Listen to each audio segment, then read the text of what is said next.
പിതാവിൻ്റെയും പുത്രൻ്റെയും പരിശുദ്ധാത്മാവിൻ്റെയും നാമത്തിൽ ആമേൻ. അപ്പോൾ തങ്ങളുടെ കഷ്ടതയിൽ അവർ കർത്താവിനോട് നിലവിളിച്ചപേക്ഷിച്ചു. അവിടുന്ന് അവരെ ഞെരുക്കങ്ങളിൽ നിന്നും രക്ഷിച്ചു. അവിടുന്ന് തൻ്റെ വചനം അയച്ച് അവരെ സൗഖ്യമാക്കി, വിനാശത്തിൽ നിന്ന് വിടുവിച്ചു. അപ്പോൾ തങ്ങളുടെ കഷ്ടതയിൽ അവർ കർത്താവിനോട് നിലവിളിച്ചപേക്ഷിച്ചു. അവിടുന്ന് അവരെ ഞെരുക്കങ്ങളിൽ നിന്നും വിടുവിച്ചു. അവിടുന്ന് ഫലപുഷ്ടിയാർന്ന ഭൂമിയെ ഒരു നിലമാക്കുന്നു. ഇതെല്ലാം ദേശവാസികളുടെ ദുഷ്ടത നിമിത്തമാണ്. അവിടുന്ന് മരുഭൂമിയെ തടാകങ്ങളായും വരണ്ട ഭൂമിയെ നീരുറവകളായും മാറ്റുന്നു. ദൈവമായ കർത്താവേ, സങ്കീർത്തനം 107 വെളിപ്പെടുത്തുന്നത് പോലെ അവിടുന്നാണല്ലോ മനുഷ്യരാശിയുടെ മുഴുവൻ കർത്താവും ഇടയനും. മനുഷ്യർ തങ്ങളെ വിളിക്കുമ്പോൾ അവിടുന്ന് വാഗ്ദാനം ചെയ്യുന്നു, ഞാൻ അവർക്ക് ഉത്തരമരുളും, അവരുടെ പ്രാർത്ഥനകളെല്ലാം ശ്രവിക്കും, അവരെ അനുഗ്രഹിക്കും.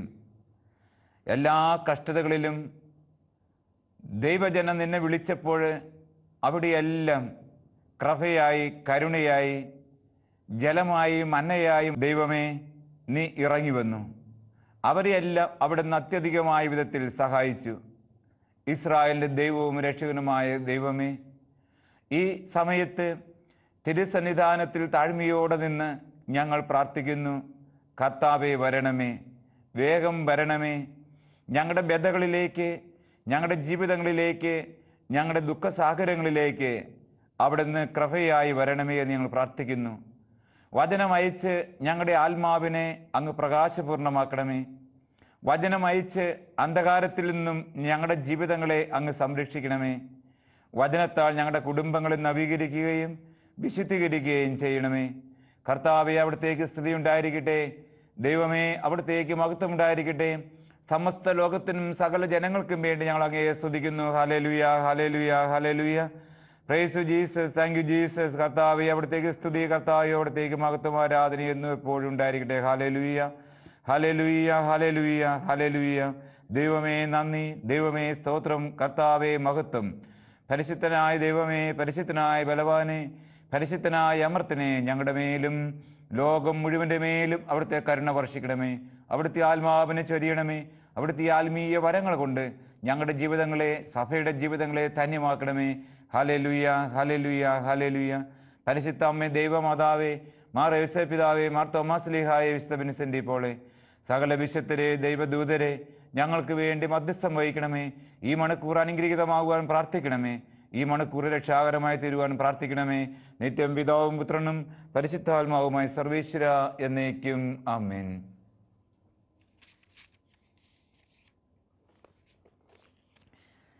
ലൂക്കായുടെ സുവിശേഷം അധ്യായം 24 തിരുവചനം 28 മുതൽ.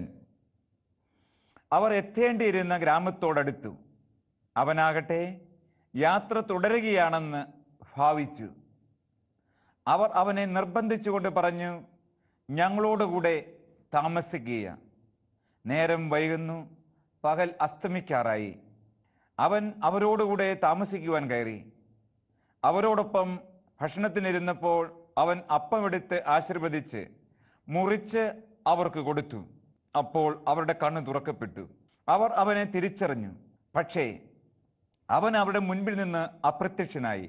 അവർ പരസ്പരം പറഞ്ഞു, വഴിയിൽ വെച്ച് അവൻ വിശുദ്ധ ലിഖിതം വിശദീകരിച്ചുകൊണ്ട് നമ്മോട് സംസാരിച്ചപ്പോൾ നമ്മുടെ ഹൃദയം ജ്വലിച്ചിരുന്നില്ലേ? അവർ അപ്പോൾ തന്നെ എഴുന്നേറ്റ് ജെറുസലേമിലേക്ക് തിരിച്ചുപോയി. അവിടെ കൂടിയിരുന്ന 11 പേരെയും അവരോടൊപ്പം ഉണ്ടായിരുന്നവരെയും കണ്ടു. കർത്താവ് സത്യമായും ഉയർത്തെഴുന്നേറ്റു, ശിമിയോന് പ്രത്യക്ഷപ്പെട്ടു എന്ന് അവർ പറഞ്ഞുകൊണ്ടിരിക്കുകയായിരുന്നു. വഴിയിൽ വെച്ച് സംഭവിച്ചതും അപ്പം മുറിക്കുമ്പോൾ തങ്ങൾ അവനെ തിരിച്ചറിഞ്ഞതും അവരും വിവരിച്ചു. യേശു ക്രിസ്തുവിൽ സ്നേഹമുള്ള മാതാപിതാക്കളെ, സഹോദരി സഹോദരന്മാരെ, പ്രിയ കൊച്ചുകുട്ടികളെ, ദൈവം സ്നേഹമാകുന്നു. ഹല്ലേലൂയ. സ്നേഹിക്കുന്ന ദൈവം സ്വയം നൽകുന്നു. ഹല്ലേലൂയ. ദൈവത്തിൻ്റെ അടിസ്ഥാന സ്വഭാവമാണ് ഏതൊരു പാപിയെയും നിരുപാധികം സ്നേഹിക്കുക എന്നത്. അതുകൊണ്ട് തന്നെ പാപിയെന്നോ പരിശുദ്ധനെന്നോ വിവേചനമില്ലാതെ ദൈവമായ കർത്താവ് സകലർക്കും വേണ്ടി തന്നെ തന്നെ പകർന്നു കൊടുക്കുന്നു. അനന്തവും അചഞ്ചലവും അഗ്രാഹ്യവുമായ സ്നേഹത്തിൻ്റെ ഉറവയാണ്, ഉറവിടമാണ് സ്വർഗീയ പിതാവ്. യെശയ്യാ 49:15-16 നമ്മൾ വായിക്കുന്നതും ആ സത്യം തന്നെ. പെറ്റമ്മ മറന്നാലും മകനെ മകളെ ഒരു നാളും ഒരിക്കലും ഞാൻ നിന്നെ വിസ്മരിക്കുകയില്ല എന്ന് പറയുന്ന നമ്മുടെ ദൈവം. ദൈവത്തിൻ്റെ സ്നേഹത്തിൻ്റെ ഏറ്റവും മൂർധന്യ ഭാവമാണ് മനുഷ്യാവതാരം. മനുഷ്യനായി തീർന്ന മിശിഹാ രഹസ്യത്തെ യോഹന്നാൻ ചിത്രീകരിക്കുന്നത് ഈ വചനത്തിലൂടെയാണ്. യോഹന്നാൻ 3:16 കണ്ടാലും എത്ര വലിയ സ്നേഹമാണ് ദൈവം നമ്മോട് കാണിച്ചത്. തൻ്റെ ഏകജാതനെ നൽകുവാൻ തക്കവിധം ദൈവം ലോകത്തെ അത്ര അധികമായി സ്നേഹിക്കുന്നു. ഹല്ലേലൂയ. തൻ്റെ ഏകജാതനെ നൽകുവാൻ തക്കവിധം. പ്രിയ സഹോദരി സഹോദരന്മാരെ, ആ വചനത്തിൽ ഒത്തിരി അർത്ഥമുണ്ട്. അത്ര അധികമായി ദൈവം നമ്മെ സ്നേഹിക്കുന്നു. ഞാൻ ഈ വിശുദ്ധ ഗ്രന്ഥഭാഗം ഇപ്പോൾ ഇവിടെ എടുത്തതിനൊരു കാരണമുണ്ട്. കുറച്ച് വർഷങ്ങൾക്ക് മുൻപ് ഞാനൊരു ഗ്രൗണ്ടിൽ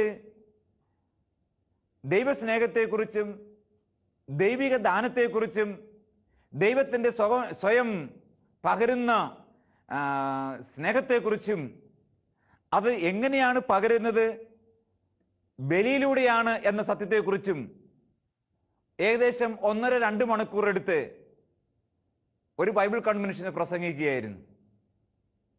ആ പ്രസംഗം ഒരു പൊതുവേദിയിലായിരുന്നു. ശരിക്കും പറഞ്ഞാൽ ഒരു ചന്തസ്ഥലത്തായിരുന്നു.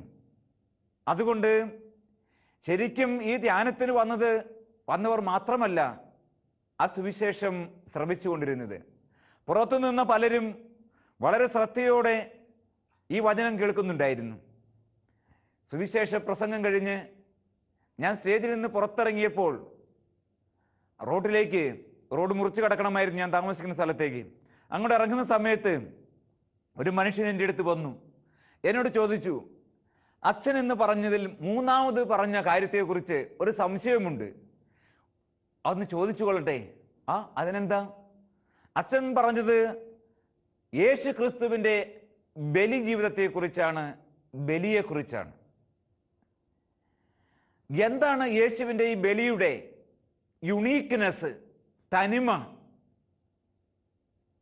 അദ്ദേഹം അത് ചോദിച്ചപ്പോൾ ഞാൻ പറഞ്ഞു, അത് വളരെ എളുപ്പമാണ്, പക്ഷേ മനസ്സിലാക്കാൻ വളരെ പ്രയാസവുമാണ്. അത് ഇത്തിരി സമയമെടുക്കും. ഇദ്ദേഹത്തിന് അത് കേട്ടിരിക്കാൻ മാത്രം ക്ഷമയുണ്ടോ? അറിയുവാൻ മാത്രം ആഗ്രഹമുണ്ടോ? വളരെ ആഗ്രഹത്തോടെയും വളരെ ക്ഷമയോടെയും കൂടിയാണ് ആ മനുഷ്യൻ എന്നോട് തലകുലുക്കി കാണിച്ചത്. സമയമുണ്ട്, ആഗ്രഹമുണ്ട് എന്ന രീതിയിൽ. പ്രിയപ്പെട്ടവരെ, ഞാനപ്പോൾ അദ്ദേഹത്തോട് പറഞ്ഞു, ക്രിസ്തു യേശുവിന് മുൻപും ക്രിസ്തു യേശുവിന് ശേഷവും ലോകത്തിൽ ധാരാളം ബലികളും കാഴ്ചകളും നടന്നിട്ടുമുണ്ട്.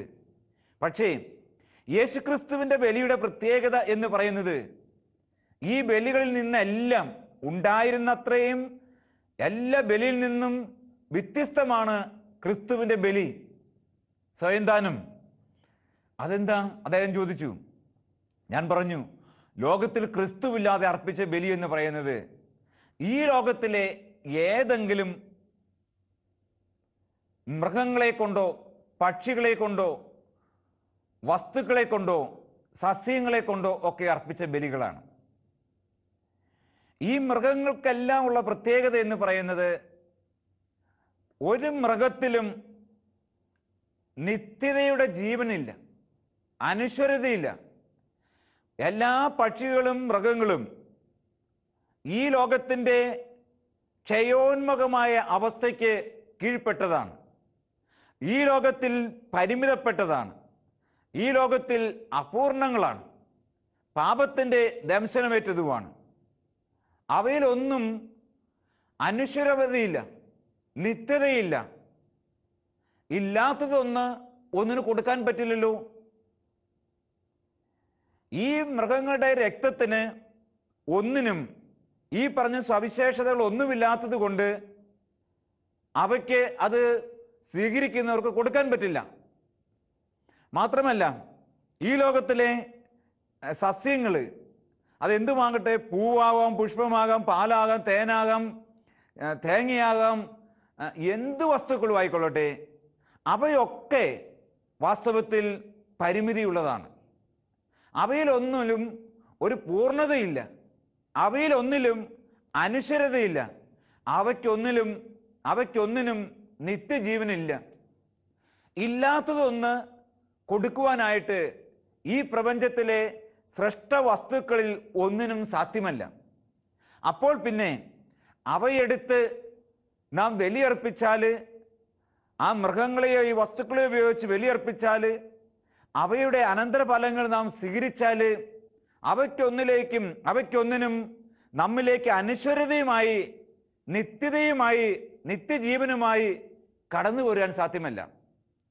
മാത്രമല്ല, ഈ ലോകത്തിലെ പുരോഹിതരെന്ന് പറയുന്നത്, ക്രിസ്തുവില്ലാത്ത പൗരോഹിത്യം എന്ന് പറയുന്നത് അതിൽ തന്നെ പരിമിതപ്പെട്ടതാണ്. കാലങ്ങൾക്കും വ്യക്തികൾക്കും സമയങ്ങൾക്കും പരിമിതപ്പെട്ടതാണ്. അവർക്കാർക്കും അനശ്വരതയുടെ ആത്മാവില്ല, നിത്യതയുടെ ആത്മാവില്ല, നിത്യജീവന്റെ ആത്മാവില്ല. അവരെല്ലാവരും, ക്രിസ്തുവില്ലാത്ത എല്ലാ പൗരോഹിത്യവും പുരോഹിതരും ഈ മണ്ണിൻ്റെ പരിമിതിയിൽപ്പെട്ടതാണ്, ഈ മണ്ണിൻ്റെ പാപക്കറ പൂണ്ടതാണ്, ഈ മണ്ണിൻ്റെ അപൂർണത നിറഞ്ഞതാണ്. അവർക്കാർക്കും, അവരിലാരിലും പരമമായ പരിശുദ്ധിയില്ല, പരമമായ പൂർണ്ണതയില്ല, നിറവും തികവുമില്ല. ഇല്ലാത്തതൊന്ന് കൊടുക്കുവാനായിട്ട് അവർക്കും സാധ്യമല്ല. ക്രിസ്തുവില്ലാത്ത പൗരോഹിത്യം മുഴുവൻ മണ്ണിൽ നിന്നുണ്ടായ പൗരോഹിത്യമാണ്. അതുകൊണ്ട് തന്നെ അത് കാലങ്ങൾക്കും സമയങ്ങൾക്കും വ്യക്തികൾക്കും പരിമിതപ്പെട്ടതാണ്. അവർക്കാർക്കും മനുഷ്യാത്മാവിന് നിത്യത പകരുവാൻ സാധ്യമല്ലത്രേ. എന്നാൽ യേശുക്രിസ്തു എന്ന് പറയുന്ന പുരോഹിതൻ, അവൻ മണ്ണിൽ നിന്നും പുരുഷന്റെ ഇച്ഛയിൽ നിന്നും ഉളവായതല്ല, ഉരുവായതല്ല. മറിയം അവന്റെ ജനനത്തെക്കുറിച്ചുള്ള രഹസ്യം കേൾക്കുമ്പോൾ ആദ്യമേ തന്നെ ഞെട്ടിക്കൊണ്ടും സ്തബ്ധയായിക്കൊണ്ടും ചോദിക്കുന്നത് ഇപ്രകാരമാണ്: ഇതെങ്ങനെ സാധിക്കും? കാരണം മാർയോസേപ്പ് പിതാവുമായിട്ട് മറിയം വിവാഹ നിശ്ചയം കഴിഞ്ഞിട്ടേ ഉള്ളൂ, വിവാഹിതയായിട്ടില്ല. അവർ തമ്മിൽ ശാരീരികമായി ബന്ധപ്പെട്ടിട്ടില്ല. അങ്ങനെ ഇരിക്കെ എങ്ങനെയാണ് ഒരു കുഞ്ഞിന് ജന്മം കൊടുക്കാൻ പറ്റുക? ഇന്ന് ഇത്ര അഡ്വാൻസ്ഡ് ആയിട്ടുള്ള ഒരു ലോകത്ത് പോലും മാർഗങ്ങളില്ല എങ്കിൽ, അപ്പോൾ മാലാഖ മറിയത്തോട് പറഞ്ഞു, നിനക്ക് ഒരു കുഞ്ഞിനെ ജന്മം നൽകുവാൻ സാധിക്കും എന്ന് ഞാൻ പറഞ്ഞതിൻ്റെ അർത്ഥം ഇതാണ്. ദൂതൻ പറഞ്ഞു, പരിശുദ്ധാത്മാവ് നിന്റെ മേൽ വരും, അത്യുന്നതിൻ്റെ ശക്തി നിന്റെ മേൽ ആവസിക്കും. ആകയാൽ ജനിക്കാൻ പോകുന്ന ശിശു പരിശുദ്ധൻ, ദൈവപുത്രൻ എന്ന് വിളിക്കപ്പെടും. യേശുക്രിസ്തു മണ്ണിൽ നിന്നും മനുഷ്യനിൽ നിന്നും അല്ല, പരിശുദ്ധാത്മാവിൽ നിന്നും സ്വർഗത്തിൽ നിന്നും വന്നവനാണ്. അതുകൊണ്ട് തന്നെ അവൻ പരിപൂർണനാണ്, പരിശുദ്ധനാണ്, ദൈവപുത്രനാണ്, പൂർണ്ണ മനുഷ്യനാണ്, പൂർണ്ണ ദൈവമാണ്. യോഹന്നാന്റെ സുവിശേഷം 1-ാം അധ്യായത്തിലെ വചനം അതാണ് പറയുക. ആദിയിൽ വചനമുണ്ടായിരുന്നു, വചനം ദൈവത്തോടു കൂടെയായിരുന്നു, വചനം ദൈവമായിരുന്നു, വചനം മാംസം ധരിച്ച് നമ്മുടെ ഇടയിൽ വസിച്ചു. അപ്പോൾ ദൈവത്തോടു കൂടെയായിരുന്നവനും ദൈവവുമായിരുന്നവനാണ് മനുഷ്യനായി നമ്മുടെ ഇടയിൽ വസിച്ച യേശുക്രിസ്തു. അവൻ ആൽഫ ആൻഡ് ഒമേഗ, ആദിയും അന്ത്യവുമാണ്. അവൻ സ്വർഗത്തിൽ നിന്നും പിതാവ് അയച്ചവനാണ്, പിതാവിനാൽ പരിപൂർണനാക്കപ്പെട്ടവനാണ്, പിതാവിനോട് ഒന്നുചേർന്ന് നിൽക്കുന്നവനാണ്, പിതാവിനോട് തുല്യനാണ്. അതുകൊണ്ട് തന്നെ എബ്രായ ലേഖന കർത്താവ് പറയുന്ന പോലെ ക്രിസ്തുവിൻ്റെ പൗരോഹിത്യം എന്ന് പറയുന്നത് അനശ്വരമായ പൗരോഹിത്യമാണ്. നിലനിൽക്കുന്ന പൗരോഹിത്യമാണ്. ക്രിസ്തുവിൽ ഉള്ള ജീവൻ എന്ന് പറയുന്നത് ക്ഷയോന്മുഖമായ ജീവിതമല്ല, മറിച്ച് അനശ്വരമായ ജീവനാണ്. അവൻ ആൽഫ ആൻഡ് ഒമേഗ, ആദിയും അന്തവുമാണ്, തുടക്കവും ഒടുക്കവുമാണ്, എല്ലാത്തിൻ്റെയും പൂർണ്ണതയാണ്.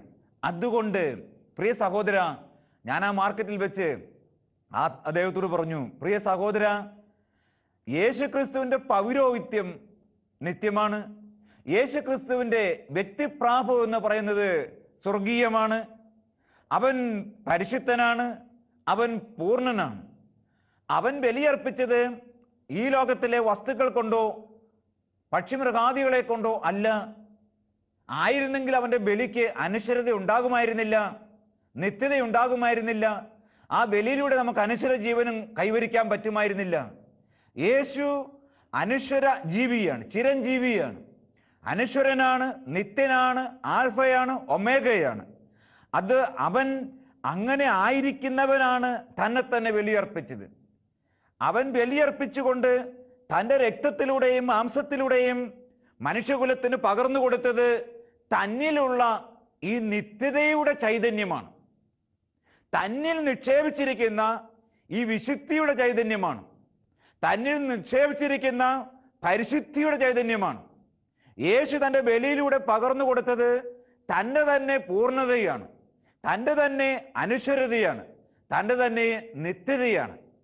അവൻ വേറെ എന്തെങ്കിലും വസ്തുക്കൾ കൊണ്ട്, മൃഗങ്ങളെ കൊണ്ടോ ബലിയർപ്പിച്ചിരുന്നെങ്കിൽ ആ ബലി മറ്റൊരു ബലിയിൽ മറ്റേതൊരു ബലി പോലെയും ആകുമായിരുന്നു.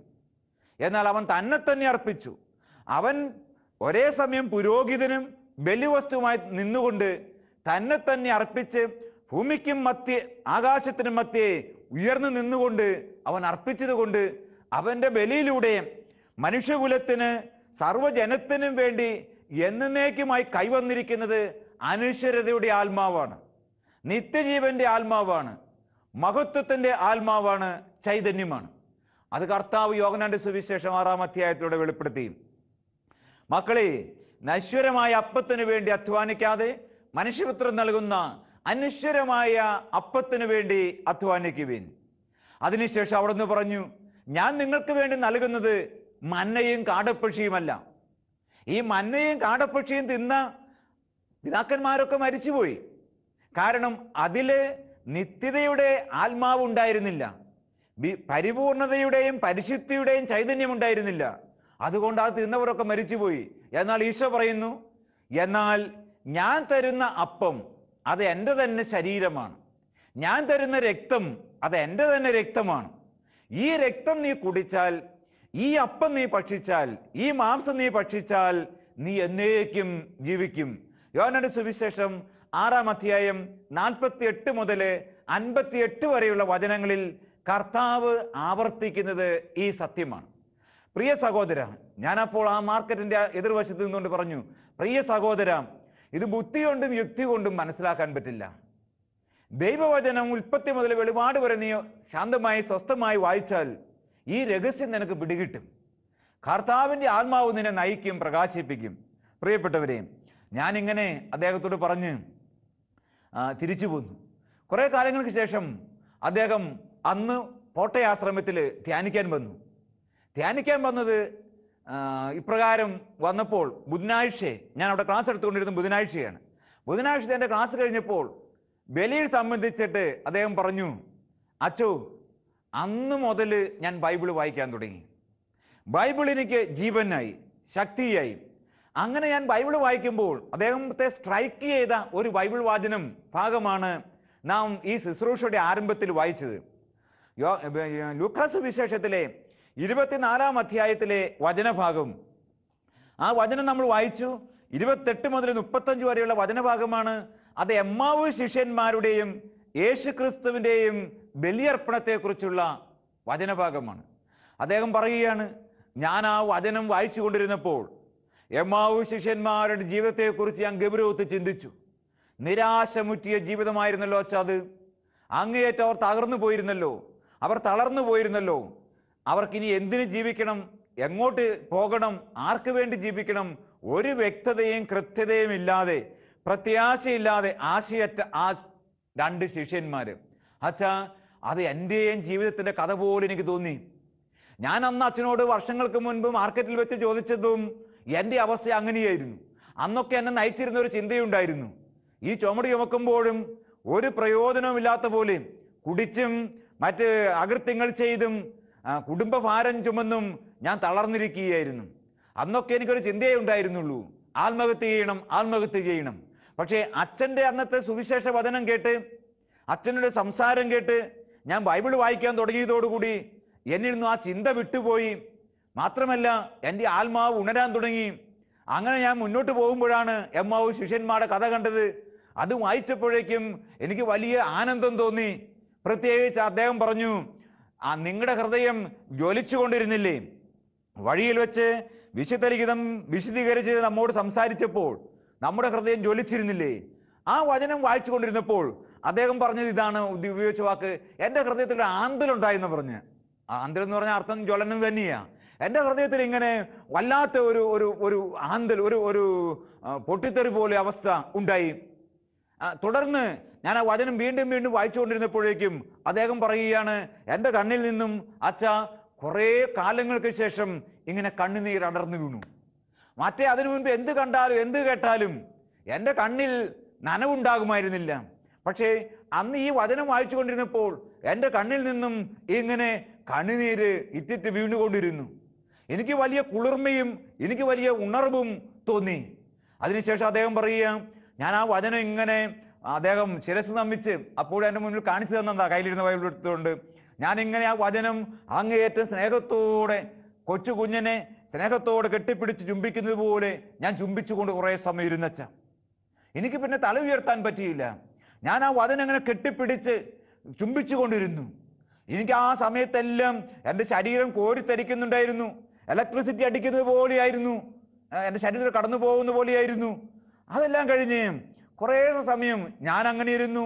ഞാൻ ഉറങ്ങിപ്പോയെന്ന് എനിക്ക് തോന്നുക, എനിക്കറിയില്ല ഞാൻ എവിടെയായിരുന്നുവെന്ന്. കുറേ സമയം കഴിഞ്ഞു, ഞാൻ തല ഉയർത്തി. ആരോ എൻ്റെ തല പിടിച്ച് ഉയർത്തുന്ന പോലെ ഞാൻ തല ഉയർത്തി. എനിക്ക് അപ്പോൾ എഴുന്നേറ്റ് കഴിഞ്ഞപ്പോൾ ഭയങ്കരമായ ഒരു സുഖമായിരുന്നു, ഭയങ്കരമായ ഒരു രസമായിരുന്നു, നല്ല അനുഭൂതിയായിരുന്നു. എൻ്റെ ശരീരത്തിൽ നിന്നും വലിയ ഒരു ചുമട്, ഞാൻ ചുമട്ട് തൊഴിലാളിയാണ്, എൻ്റെ ശരീരത്തിൽ നിന്നും എൻ്റെ തലയിൽ നിന്നും വലിയൊരു ഭാരം ഇറങ്ങിപ്പോയ അനുഭവമായിരുന്നു. അതിനുശേഷം ഇന്നോളം എനിക്ക് മരിക്കണമെന്നില്ല, ആത്മഹത്യ ചെയ്യണമെന്നില്ല. തന്നെയല്ല, അതിനുശേഷം എൻ്റെ എല്ലാ ദുശീലങ്ങളും ഞാൻ ഉപേക്ഷിച്ചു. Praise the Lord, hallelujah. ആരും പറഞ്ഞില്ലച്ചാ, ഈ വചനം ഞാൻ ആലിംഗനം ചെയ്തപ്പോൾ, ആശ്ലേഷിച്ചപ്പോൾ, വായിച്ചപ്പോൾ എനിക്ക് പിന്നെ അന്ന് ഞാൻ പിറ്റേ ദിവസം ചുമട്ട് തൊഴിലാളി എന്ന നിലയ്ക്ക് ഞാൻ ജോലിക്ക് പോയി. പക്ഷേ പതിവ് കൂട്ടുകാരുടെ കൂട്ടിൽ ഞാൻ കൂട്ടത്തിൽ ചേർന്നില്ല. ഞാൻ ഷാപ്പിലേക്ക് പോയില്ല. ഞാൻ അന്ന് പുകവലിച്ചില്ല. ഞാൻ അന്ന് മോശമായി ഒന്നും സംസാരിച്ചില്ല. തെറിപ്പാട്ട് പാടി ചുമടെടുത്തില്ല. എനിക്കതിന് പറ്റുമായിരുന്നില്ല അച്ഛാ. അദ്ദേഹം പറയുക, എനിക്കതിന് പറ്റുമായിരുന്നില്ല. എൻ്റെ നാവിന് പൂട്ടിട്ട പോലെ, എൻ്റെ മസിലുകൾ തകർന്നു പോകുന്നത് പോലെ, ഷാപ്പിലേക്ക് പോകാൻ എൻ്റെ കാലുകൾക്ക് ബലമില്ലാത്തതുപോലെ എനിക്ക് വലിയ സുഖം തോന്നി. അതുകൊണ്ടച്ഛാ ഞാൻ അപ്പോൾ തന്നെ തീരുമാനിച്ചു, ഇനി കർത്താവിൻ്റെ സന്നിധിയിലേക്ക് പോയിട്ട് മതി ചുമട്, മറ്റ് ജോലികളും മറ്റു കാര്യങ്ങളും. അതുകൊണ്ട് ഞാൻ ധ്യാനിക്കാൻ വന്നതാ. ശനിയാഴ്ച തന്നെ പോന്നു, ഞായറാഴ്ച ധ്യാനത്തിന് ശനിയാഴ്ച തന്നെ പോന്നു. പ്രിയപ്പെട്ട സഹോദരി സഹോദരന്മാരെ, യേശു ക്രിസ്തു എന്നും ജീവിക്കുന്ന അനശ്വര വ്യക്തിത്വത്തിന്റെ ഉടമയാണ്. യേശുവിൻ്റെ ബലി എന്ന് പറയുന്നത്, ആ ബലി എന്ന് പറയുന്നത് യേശു തന്നെയാണ്.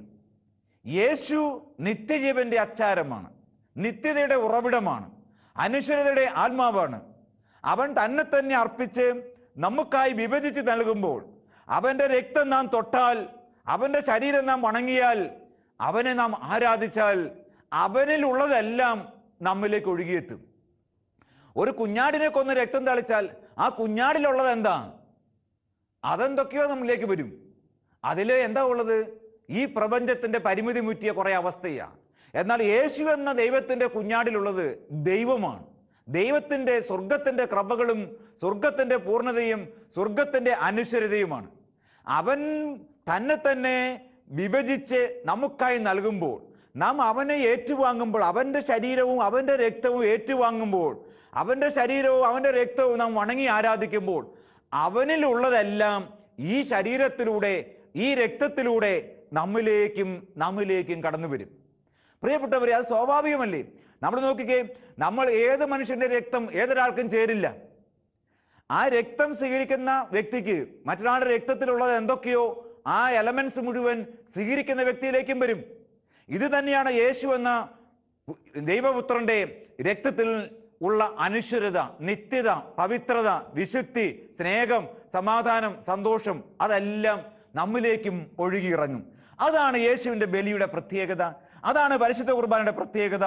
അതിലൂടെ യേശുവിൽ ജ്വലിച്ചിരുന്ന കൃപകൾ നമ്മിലും ജ്വലിക്കും. യേശുവിൽ നിറഞ്ഞിരുന്ന ദിവ്യപ്രകാശം നമ്മിലും നിറയും. യേശുവിൽ നിറഞ്ഞിരുന്ന ദിവ്യശക്തി നമ്മിലും നിറയും.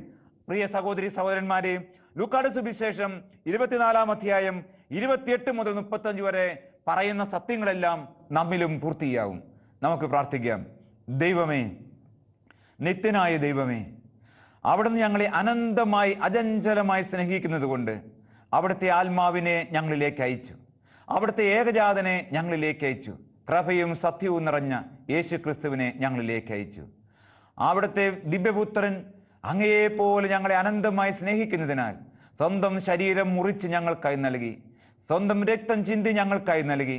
അങ്ങനെ ഞങ്ങളിൽ അവിടുത്തെ ദിവ്യ ചൈതന്യം പകർന്നു, അനശ്വരതയും നിത്യതയും പകർന്നു, സ്വർഗീയ സന്തോഷവും ശാന്തിയും പകർന്നു. ദൈവമേ, ഞങ്ങൾ ഈ വലിയ കൃപയെ ഓർത്ത്, ഈ മഹാദാനത്തെ ഓർത്ത്, ഈ വലിയ നിധിയെ ഓർത്ത് അത്യധികം സ്നേഹത്തോടെ ഞങ്ങൾ അങ്ങയെ സ്തുതിക്കുന്നു, ആരാധിക്കുന്നു, നന്ദി പറയുന്നു. പരിശുദ്ധനായ ദൈവമേ, പരിശുദ്ധനായ ബലവാനെ, പരിശുദ്ധനായ അമർത്തിനെ, അവിടുത്തെ ഈ ദിവ്യകാരുണ്യത്തിൻ്റെ മുൻപിൽ, പരിശുദ്ധ പരമ ദിവ്യകാരുണ്യത്തിൻ്റെ മുൻപിൽ ശിരസ് നമിച്ച് ആരാധിച്ച് ഞങ്ങൾ സ്തോത്രം ചെയ്യുന്നു. ആ ദിവ്യകാരുണ്യം ഞങ്ങളിലേക്കും സമസ്ത ലോകങ്ങളിലേക്കും ഒഴുകട്ടെ എന്ന് ഞങ്ങൾ പ്രാർത്ഥിക്കുന്നു. ദിവ്യകാരുണ്യത്തിൻ്റെ കൃപ കൊണ്ട് ഞങ്ങൾ സമ്പന്നരും ഞങ്ങൾ നിത്യതയുടെ അച്ചാരത്തിൽ നിത്യതയിൽ എത്തുന്നവരുമായി തീരട്ടെ. അനശ്വരതയുടെ ആത്മാവായി മാറട്ടെ. ദൈവമേ നന്ദി, ദൈവമേ സ്തുതി, ദൈവമേ മഹത്വം, ദൈവമേ ആരാധന. യേശുവേ, അവിടത്തേക്ക് സ്തുതിയും സ്തോത്രവും ആരാധനയും എന്നും എന്നേക്കും. ആമേൻ.